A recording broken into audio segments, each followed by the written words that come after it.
Welcome back. ಹರಿಹರದ ಪಂಚಮಸಾಲಿ ಪೀಠದ ವಿವಾದ ಮತ್ತಷ್ಟು ಜಟಿಲವಾಗ್ತಾ ಇದೆ. ಈ ವಿಚಾರ ಸಿಎಂವರೆಗೂ ಕೂಡ ಈಗ ತಲುಪಿದೆ. ವಚನಾನಂದ ಸ್ವಾಮೀಜಿ ವಿರುದ್ಧ ಹಲ್ಲೆಗೆ ಸಂಚು ರೂಪಿತಗೊಂಡಿದ್ದು, ಸ್ವಾಮೀಜಿಗೆ ಎಸ್ಕಾರ್ಟ್ ಭದ್ರತೆಯನ್ನು ಒದಗಿಸುವಂತೆ ಪತ್ರವನ್ನು ಬರೆಯಲಾಗಿದೆ. ಇದಕ್ಕೆ ಸಂಬಂಧಪಟ್ಟಂತೆ ಡಿಟೇಲ್ಡ್ ವರದಿ ನಿಮ್ಮ ಮುಂದೆ.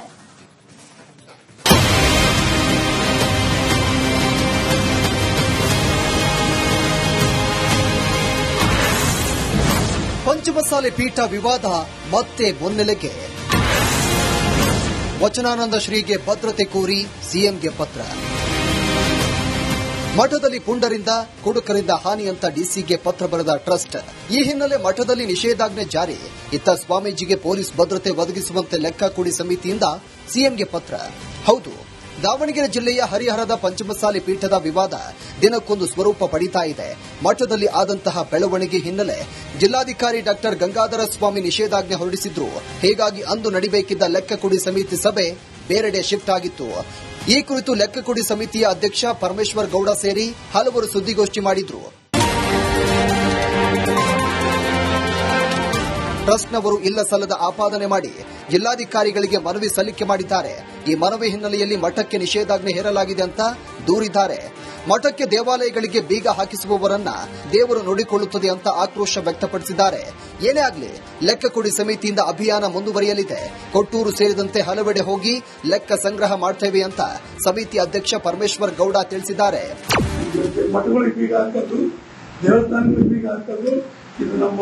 ಹಿಂದೂ ಸಂಸ್ಕೃತಿ ಅವು. ಅದರಿಂದ ಈಗಲಾದರೂ ಎಚ್ಚೆತ್ತುಕೊಂಡು ಒಳ್ಳೆಯ ನಡವಳಿಕೆಯಿಂದ ನೀವು ನಡೆದಿದ್ದೇ ಆದರೆ ನೀವು ಲೆಕ್ಕದಲ್ಲಿ ಆಗಿರ್ತಕ್ಕಂಥ ವ್ಯತ್ಯಾಸವನ್ನ ಸಮಾಜದ ಮುಂದೆ ಎಲ್ಲರ ಮುಂದೆ ಬಂದು ಅಲ್ಪ ಸ್ವಲ್ಪ ಏನೋ ತಪ್ಪಾಗೈತಿ ಅದನ್ನ ಕ್ಷಮಿಸ್ರಿ ಅಂದು ಯಾವ್ದಾರ ದೇವಸ್ಥಾನಕ್ಕೆ ಬರಬೇಕು. ಇನ್ನು ಲೆಕ್ಕಕುಡಿ ಸಮಿತಿಯಿಂದ ಸಿಎಂ ಸಿದ್ದರಾಮಯ್ಯನವರಿಗೆ ಪತ್ರ ಬರೆಯಲಾಗಿದೆ. ಡಿಸಿಗೆ ಪತ್ರ ಬರೆದು ನಿಷೇಧಾಜ್ಞೆ ಜಾರಿ ಮಾಡಿ ಮಠ ಬಂದ್ ಮಾಡಿಸಿದ್ದಾರೆ.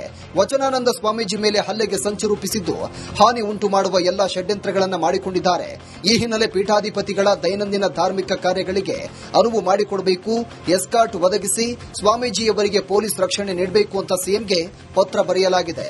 ಇದಲ್ಲದೆ ಯಾರ್ಯಾರಿಂದ ಎಷ್ಟು ಕಪ್ಪು ಹಣ ಪಡೆದಿದ್ದೀರಿ, ನಿಮ್ಮ ವ್ಯವಹಾರಕ್ಕೂ ಮಠವನ್ನ ಬಳಸಿಕೊಂಡಿದ್ದೀರಿ ಅಂತ ಮಾಜಿ ಶಾಸಕ ಎಚ್ಎಸ್ ಶಿವಶಂಕರ್ ಗಂಭೀರ ಆರೋಪ ಮಾಡಿದ್ದಾರೆ. ಈ ಬಗ್ಗೆ ಐಟಿ ಇಡಿಗೆ ದೂರು ದಾಖಲಿಸಲು ಮುಂದಾಗಿದ್ದಾರೆ.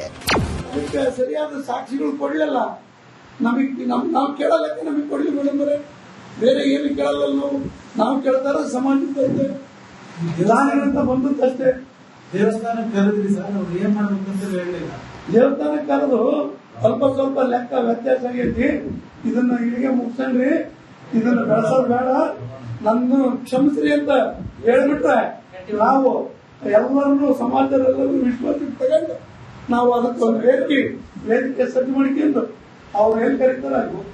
ಹರಿಹರದ ಪಂಚಮಸಾಲಿ ಪೀಠದ ವಿವಾದ ದಿನಕ್ಕೊಂದು ಟ್ವಿಸ್ಟ್ ಪಡಿತಾ ಇದ್ರೆ ಈ ವಿವಾದ ಸಿಎಂ ತನಕ ಬಂದು ಕೂತಿದೆ. ಸದ್ಯ ಮಠದಲ್ಲಿ ನಿಷೇಧಾಜ್ಞೆ ಜಾರಿ ಹಿನ್ನೆಲೆ ಮಠ ಖಾಲಿಯಾಗಿ ಕಾಣ್ತಾ ಇದೆ. ಟ್ರಸ್ಟ್ ಮತ್ತು ಸ್ವಾಮೀಜಿ ಬೆಂಬಲಿಗರ ತಿಕ್ಕಾಟದ ನಡುವೆ ಭಕ್ತರು ಮೂಕ ಪ್ರೇಕ್ಷಕರಾಗುವಂತಾಗಿದೆ. Vittal Kyarawad, Republic Kannada, Davanagere. Welcome back. ಹರಿಹರದ ಪಂಚಮಸಾಲಿ ಪೀಠದ ವಿವಾದ ಮತ್ತಷ್ಟು ಜಟಿಲವಾಗ್ತಾ ಇದೆ.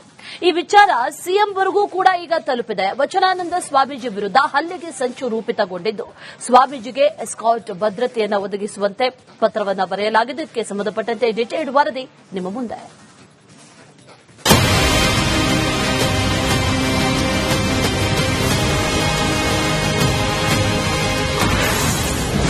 ಪಂಚಮಸಾಲಿ ಪೀಠ ವಿವಾದ ಮತ್ತೆ ಮುನ್ನೆಲೆಗೆ.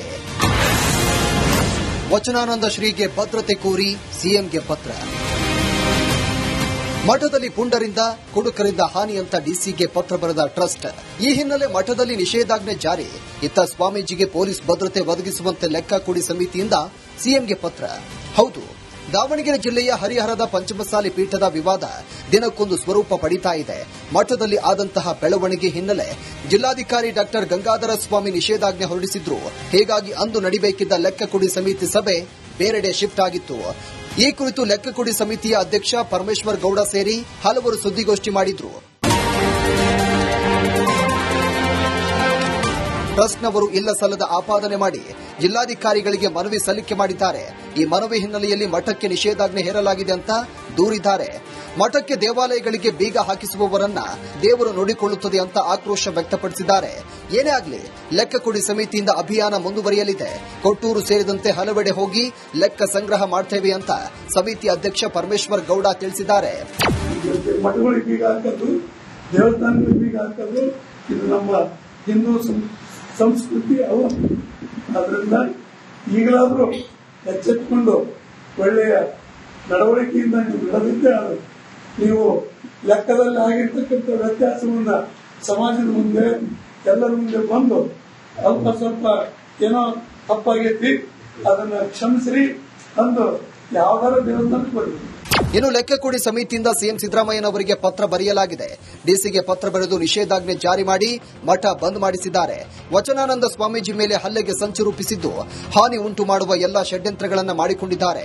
ಈ ಹಿನ್ನೆಲೆ ಪೀಠಾಧಿಪತಿಗಳ ದೈನಂದಿನ ಧಾರ್ಮಿಕ ಕಾರ್ಯಗಳಿಗೆ ಅನುವು ಮಾಡಿಕೊಡಬೇಕು, ಎಸ್ಕಾರ್ಟ್ ಒದಗಿಸಿ ಸ್ವಾಮೀಜಿಯವರಿಗೆ ಪೊಲೀಸ್ ರಕ್ಷಣೆ ನೀಡಬೇಕು ಅಂತ ಸಿಎಂಗೆ ಪತ್ರ ಬರೆಯಲಾಗಿದೆ. ಇದಲ್ಲದೆ ಯಾರ್ಯಾರಿಂದ ಎಷ್ಟು ಕಪ್ಪು ಹಣ ಪಡೆದಿದ್ದೀರಿ, ನಿಮ್ಮ ವ್ಯವಹಾರಕ್ಕೂ ಮಠವನ್ನ ಬಳಸಿಕೊಂಡಿದ್ದೀರಿ ಅಂತ ಮಾಜಿ ಶಾಸಕ ಎಚ್.ಎಸ್. ಶಿವಶಂಕರ್ ಗಂಭೀರ ಆರೋಪ ಮಾಡಿದ್ದಾರೆ. ಈ ಬಗ್ಗೆ ಐಟಿ ಇಡಿಗೆ ದೂರು ದಾಖಲಿಸಲು ಮುಂದಾಗಿದ್ದಾರೆ. ಸರಿಯಾದ ಸಾಕ್ಷಿಗಳು ಕೊಡಲಿಲ್ಲ, ನಾವು ಕೇಳಲ್ಲ, ನಮಗೆ ಕೊಡಲಿ ಮೇಡಮ್, ಬೇರೆ ಏನು ಕೇಳಲ್ಲ, ನಾವು ಕೇಳ್ತಾರ ಸಮಾಜದ ದಾನಿಗಂತ ಬಂದಷ್ಟೇ.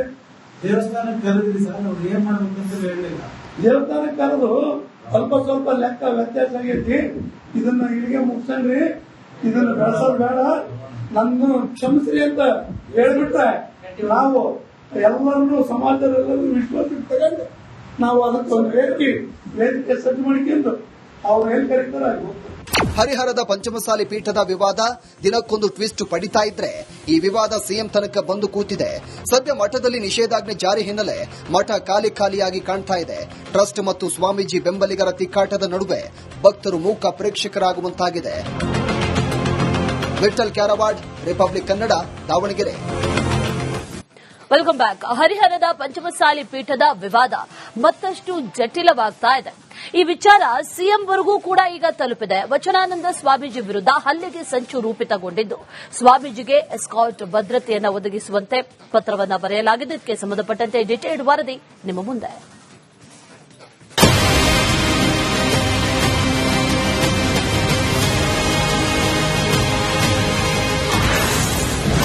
ಪಂಚಮಸಾಲಿ ಪೀಠ ವಿವಾದ ಮತ್ತೆ ಮುನ್ನೆಲೆಗೆ.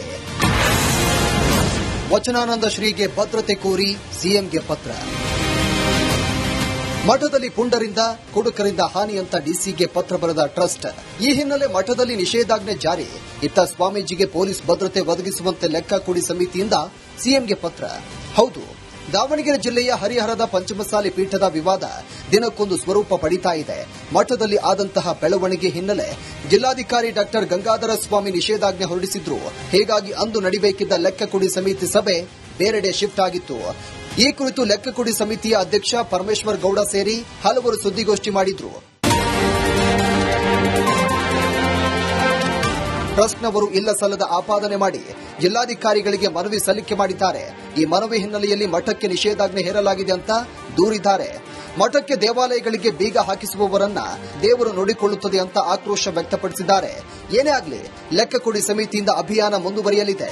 ಕೊಟ್ಟೂರು ಸೇರಿದಂತೆ ಹಲವೆಡೆ ಹೋಗಿ ಲೆಕ್ಕ ಸಂಗ್ರಹ ಮಾಡ್ತೇವೆ ಅಂತ ಸಮಿತಿ ಅಧ್ಯಕ್ಷ ಪರಮೇಶ್ವರ್ ಗೌಡ ತಿಳಿಸಿದ್ದಾರೆ. ಮಠಗಳಿಗೆ ಬೀಗ ಹಾಕೋದು, ದೇವಸ್ಥಾನಗಳಿಗೆ ಬೀಗ ಹಾಕೋದು ಇದು ನಮ್ಮ ಹಿಂದೂ ಸಂಸ್ಕೃತಿ ಅವು. ಅದರಿಂದ ಈಗಲಾದರೂ ಎಚ್ಚೆತ್ತುಕೊಂಡು ಒಳ್ಳೆಯ ನಡವಳಿಕೆಯಿಂದ ನೀವು ಬಿಡದಿದ್ದೇ ನೀವು ಲೆಕ್ಕದಲ್ಲಿ ಆಗಿರ್ತಕ್ಕಂಥ ವ್ಯತ್ಯಾಸವನ್ನ ಸಮಾಜದ ಮುಂದೆ ಎಲ್ಲರ ಮುಂದೆ ಬಂದು ಅಲ್ಪ ಸ್ವಲ್ಪ ಏನೋ ತಪ್ಪಾಗೈತಿ ಅದನ್ನ ಕ್ಷಮಿಸ್ರಿ ಅಂದು ಯಾವ್ದಾರ ದೇವಸ್ಥಾನಕ್ಕೆ ಬರಲಿ.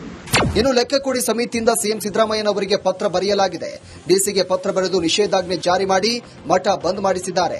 ವಚನಾನಂದ ಸ್ವಾಮೀಜಿ ಮೇಲೆ ಹಲ್ಲೆಗೆ ಸಂಚು ರೂಪಿಸಿದ್ದು ಹಾನಿ ಉಂಟು ಮಾಡುವ ಎಲ್ಲಾ ಷಡ್ಯಂತ್ರಗಳನ್ನು ಮಾಡಿಕೊಂಡಿದ್ದಾರೆ. ಈ ಹಿನ್ನೆಲೆ ಪೀಠಾಧಿಪತಿಗಳ ದೈನಂದಿನ ಧಾರ್ಮಿಕ ಕಾರ್ಯಗಳಿಗೆ ಅನುವು ಮಾಡಿಕೊಡಬೇಕು, ಎಸ್ಕಾರ್ಟ್ ಒದಗಿಸಿ ಸ್ವಾಮೀಜಿಯವರಿಗೆ ಪೊಲೀಸ್ ರಕ್ಷಣೆ ನೀಡಬೇಕು ಅಂತ ಸಿಎಂಗೆ ಪತ್ರ ಬರೆಯಲಾಗಿದೆ. ಇದಲ್ಲದೆ ಯಾರ್ಯಾರಿಂದ ಎಷ್ಟು ಕಪ್ಪು ಹಣ ಪಡೆದಿದ್ದೀರಿ, ನಿಮ್ಮ ವ್ಯವಹಾರಕ್ಕೂ ಮಠವನ್ನ ಬಳಸಿಕೊಂಡಿದ್ದೀರಿ ಅಂತ ಮಾಜಿ ಶಾಸಕ ಎಚ್.ಎಸ್. ಶಿವಶಂಕರ್ ಗಂಭೀರ ಆರೋಪ ಮಾಡಿದ್ದಾರೆ. ಈ ಬಗ್ಗೆ ಐಟಿ ಇಡಿಗೆ ದೂರು ದಾಖಲಿಸಲು ಮುಂದಾಗಿದ್ದಾರೆ. ಅದಕ್ಕೆ ಸರಿಯಾದ ಸಾಕ್ಷಿಗಳು ಕೊಡ್ಲಿಲ್ಲ. ನಾವು ಕೇಳಲ್ಲ, ನಮಗೆ ಕೊಡ್ಲಿ ಮೇಡಮ್, ಬೇರೆ ಏನು ಕೇಳಲ್ಲ. ನಾವು ಕೇಳ್ತಾರ ಸಮಾಜಕ್ಕೆ ಬರುತ್ತೆ ದಾನಿಗಳಂತ ಬಂದಷ್ಟೇ. ದೇವಸ್ಥಾನಕ್ಕೆ ಕರೆದ್ರಿ ಸರ್, ಅವ್ರು ಏನ್ ಮಾಡ್ಬೇಕಂತ ಹೇಳಲಿಲ್ಲ. ದೇವಸ್ಥಾನಕ್ಕೆ ಕರೆದು ಸ್ವಲ್ಪ ಸ್ವಲ್ಪ ಲೆಕ್ಕ ವ್ಯತ್ಯಾಸ ಆಗೈತಿ, ಇದನ್ನ ಇಲ್ಲಿಗೆ ಮುಗಿಸ್ರಿ, ಇದನ್ನ ಬೆಳೆಸೋದು ಬೇಡ, ನನ್ನ ಕ್ಷಮಿಸ್ರಿ ಅಂತ ಹೇಳ್ಬಿಟ್ರೆ ನಾವು ಎಲ್ಲರನ್ನು ಸಮಾಜದಲ್ಲರೂ ವಿಶ್ವಾಸಕ್ಕೆ ತಗೊಂಡು ನಾವು ಅದಕ್ಕೆ ಒಂದು ವೇದಿಕೆ ಸಜ್ಜು ಮಾಡಿಕೊಂಡು ಅವ್ರು ಏನ್ ಕರೀತಾರೆ ಅಲ್ಲಿ ಹೋಗ್ತಾರೆ. ಹರಿಹರದ ಪಂಚಮಸಾಲಿ ಪೀಠದ ವಿವಾದ ದಿನಕ್ಕೊಂದು ಟ್ವಿಸ್ಟ್ ಪಡಿತಾ ಇದ್ರೆ ಈ ವಿವಾದ ಸಿಎಂ ತನಕ ಬಂದು ಕೂತಿದೆ. ಸದ್ಯ ಮಠದಲ್ಲಿ ನಿಷೇಧಾಜ್ಞೆ ಜಾರಿ ಹಿನ್ನೆಲೆ ಮಠ ಖಾಲಿಯಾಗಿ ಕಾಣ್ತಾ ಇದೆ. ಟ್ರಸ್ಟ್ ಮತ್ತು ಸ್ವಾಮೀಜಿ ಬೆಂಬಲಿಗರ ತಿಕ್ಕಾಟದ ನಡುವೆ ಭಕ್ತರು ಮೂಕ ಪ್ರೇಕ್ಷಕರಾಗುವಂತಾಗಿದೆ. ವಿಠಲ್ ಕ್ಯಾರವಾಡ್, ರಿಪಬ್ಲಿಕ್ ಕನ್ನಡ, ದಾವಣಗೆರೆ.